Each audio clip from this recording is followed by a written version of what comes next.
Magandang hapon mga sadek. Ngayon ay araw ng Lunes at sa maghapon ay nakadalawang booking kami. Galing ng Las Piñas.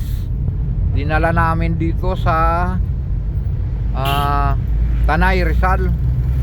So ngayon nakakuha kami ng booking. Indian Mingo, deliver namin sa Binondo, sa Divisoria. So papunta na kami ng Divisoria. Ay hapon na, ito pa lang, pangalawang booking pa lang ang nakuha namin ngayon. Dahil ay napakahirap ng mga daanan, traffic, hindi lang at saka may pasok pa yung mga eskwela, kaya maabala sa daan.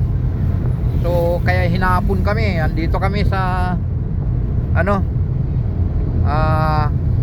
Tanay, Rizal. Yan, Provincial Hospital ng Tanay, Rizal. Yan, andito kami. So ito ang daan ng papuntang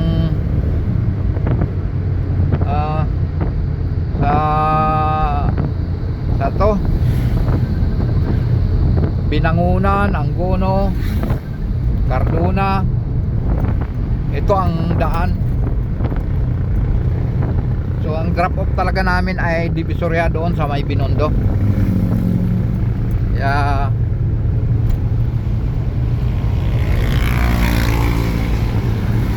Napakahirap ng delivery.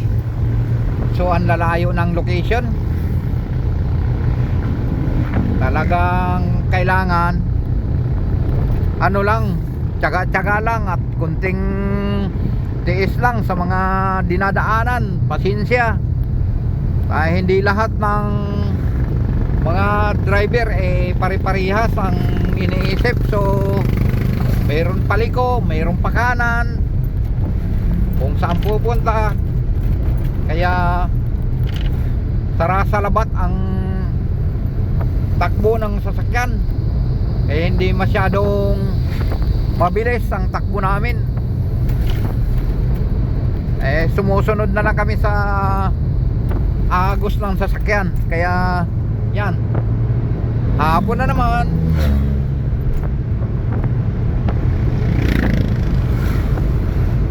Okay na sa deck.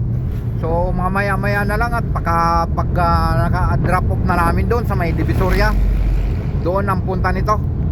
Yun na sa deck, bye bye na.